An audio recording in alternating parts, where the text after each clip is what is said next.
Hello दोस्तों, welcome back to the channel horizon classes. दोस्तों, आज के इस वीडियो में हम इंडियन कॉन्ट्रैक्ट एक्ट जो सीरीज चल रहा था सेकंड चैप्टर का, उसका हम पार्ट 7 आज की इस वीडियो में देखेंगे। दोस्तों, हमारे वीडियो की शुरुआत करने से पहले मैं आपको एक स्क्रीन के ऊपर एक पेपर दे दूंगा। वो स्क्रीन के ऊपर आपको दिख रहा होगा। दोस्तों, हमें क्या पढ़ना है? स्पेशल कॉन्ट्रैक्ट्स के बारे में आपके सिलेबस में मेंशन करके दिया गया है। स्पेशल कॉन्ट्रैक्ट्स के बारे में पढ़ना है। स्पेशल कॉन्ट्रैक्ट्स वो कॉन्ट्रैक्ट्स होते हैं जो स्पेशली तौर पर बनाए जाते हैं, उसे कहते हैं स्पेशल कॉन्ट्रैक्ट्स। इसमें 5 तरह के कॉन्ट्रैक्ट्स आते हैं जो आपके सिलेबस में भी मेंशन करके दिया है, और आपकी स्क्रीन के ऊपर भी 5 कॉन्ट्रैक्ट्स दिख रहे होंगे। दोस्तों, इन 5 कॉन्ट्रैक्ट्स को हम डिटेल स्टडी करेंगे, लेकिन ये हम अलग अलग वीडियो में स्टडी करेंगे। जो हमारा फर्स्ट कॉन्ट्रैक्ट दिख रहा होगा आपको, contract of indemnity. Contract of indemnity को आज के इस वीडियो में हम डिटेल स्टडी करेंगे। दोस्तों, दोस्तों आ जाइए। जैसे मैंने कहा, आज की इस वीडियो में हम कॉन्ट्रैक्ट ऑफ इंडेमनिटी को देखेंगे। इसमें 4 टॉपिक्स मुझे इंपॉर्टेंट दिखे, जिसमें फर्स्ट है कॉन्ट्रैक्ट ऑफ इंडेमनिटी का मीनिंग, उसके बाद इस कॉन्ट्रैक्ट में कितने पार्टीज इन्वॉल्व रहते हैं, और एसेंशियल एलिमेंट्स क्या क्या होने चाहिए ये कॉन्ट्रैक्ट बनाने के लिए, और राइट्स क्या होंगे इंडेमनिटी होल्डर के। ये सारे चीजें हम आज की इस वीडियो में डिटेल स्टडी करेंगे। चलिए दोस्तों, हमारी वीडियो की हम शुरुआत करते हैं। चलिए दोस्तों, हमारे वीडियो की शुरुआत हम मीनिंग से करते हैं। मीनिंग है हमारा कॉन्ट्रैक्ट ऑफ इंडेमनिटी का, according to section 124 of act, Indian contract act के सेक्शन 124 में कॉन्ट्रैक्ट ऑफ इंडेमनिटी का मीनिंग लिखा गया है। A contract by which one party promises to save the other from the loss caused to him by the conduct of the promisee himself or by the conduct of other parties is called a conduct of indemnity। दोस्तों, contract of indemnity क्या होता है? Contract of indemnity में एक party होती है, एक party दूसरे पार्टी को प्रॉमिस करती है, जो भी चीज का कॉन्ट्रैक्ट बन रहा है, अगर वो चीज अगर तुझे लॉस हुई तो उसका पूरा कंपनसेशन मैं दूंगा। तेरी चीज को सेव करने की पूरी जिम्मेदारी मेरी, बोल के यहां पर एक पार्टी प्रॉमिस करके कॉन्ट्रैक्ट बनाती है। या तो फिर वो जो चीज का कॉन्ट्रैक्ट बन रहा है, अगर वो चीज नुकसान या तो तेरे से हो या तो फिर किसी दूसरे पार्टी से भी हो, तो उसका कंपनसेशन मैं ही दूंगा बोल के वो पार्टी कहती है। और ये ऐसे कॉन्ट्रैक्ट हमारे कॉन्ट्रैक्ट ऑफ इंडेमनिटी में बनते हैं। दोस्तों, जैसे फॉर एग्जांपल एक इंश्योरेंस कंपनी है और एक को इंश्योरेंस कराना है अपनी कार का।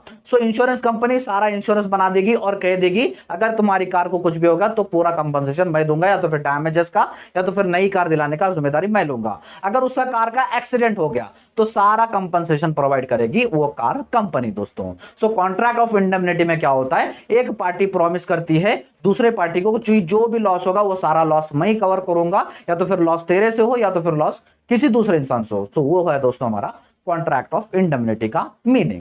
आज का हमारा सेकेंड टॉपिक होगा parties in contract of indemnity. कौन कौन रहते हैं कॉन्ट्रैक्ट ऑफ इंडेमनिटी में? सिर्फ इसमें 2 पार्टीज रहती है।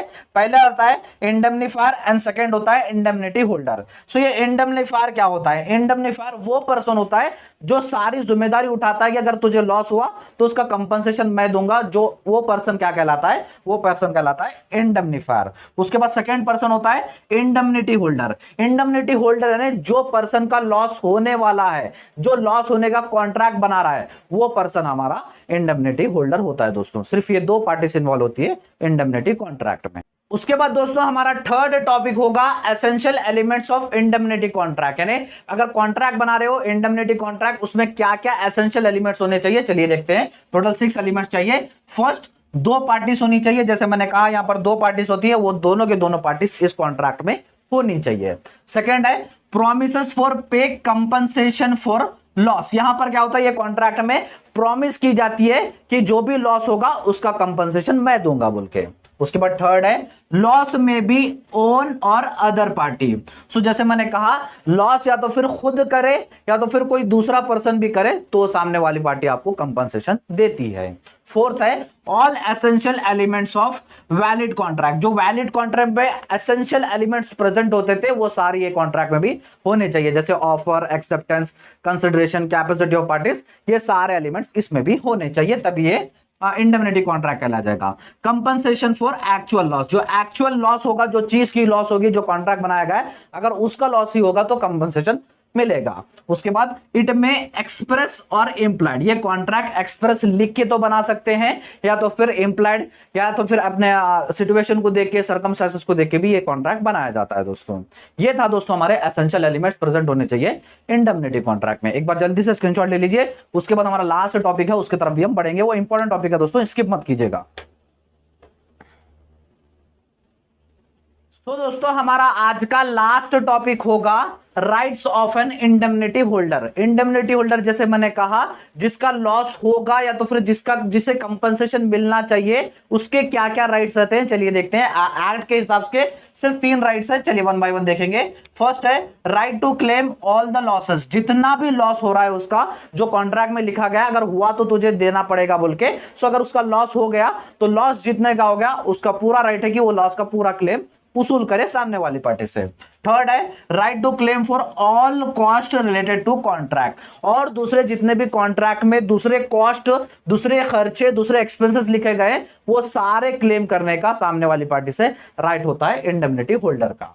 उसके बाद right to claim for all sums which में have paid for the contract, contract बनाने के लिए जितना भी खर्चा लगा था इस इंडेमनिटी होल्डर को, तो सारे खर्चे क्लेम करने का राइट होता है इंडेमनिटी होल्डर के पास दोस्तों।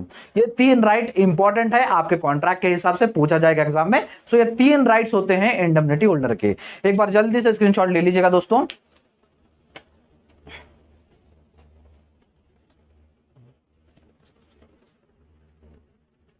तो दोस्तों ये था हमारा आज का वीडियो दोस्तों। आज के इस वीडियो में हम इंडेमनिटी कॉन्ट्रैक्ट को डिटेल में समझा दोस्तों, और आप जानते ही हो हम बिजनेस रेगुलेटरी फ्रेमवर्क के क्लासेस स्टार्ट कर दिए थे, जिसका प्लेलिस्ट का लिंक मैं आपको डिस्क्रिप्शन बॉक्स में दे दूंगा, जहां पर आपको एक जगह पर सारी क्लासेस मिल जाएंगी दोस्तों। और जैसे मैंने कहा स्पेशल कॉन्ट्रैक्ट्स के और जो कॉन्ट्रैक्ट्स है वो भी डिटेल में समझेंगे, इसलिए चैनल से जुड़े रहिएगा, चैनल को सब्सक्राइब कर लीजिएगा। वीडियो अच्छा लगा तो वीडियो को लाइक कर दीजिए और अपने सारे फ्रेंड्स के साथ इस वीडियो को शेयर कर दीजिएगा दोस्तों। Thank you so much.